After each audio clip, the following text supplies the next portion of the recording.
Gwamnatin jihar Kano za ta yi wata doka da za ta tilastawa kamfanoni masu zaman kansu ɗaukar kashi 75 na ma'aikata 'yan asalin jihar. Akan haka, gwamnatin ta kafa kwamitin kula da ɗaukar ma'aikata bisa ƙa'ida.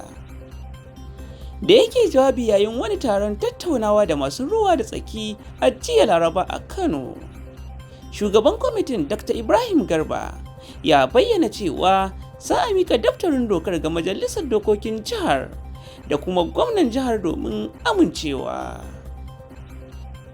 Matakin a cewarsa na nufin magance matsalar rashin aikin yi da kuma zaman kashe wando a tsakanin matasan jihar. Malam Garba ya bayyana cewa gwamnan jihar Kano Abba Kabir Yusuf ne ya kafa kwamitin domin magance damuwar da 'yan jihar ke fuskanta dangane da yadda wasu kamfanoni masu zaman kansu ke kin ɗaukar 'yan asalin jihar aiki.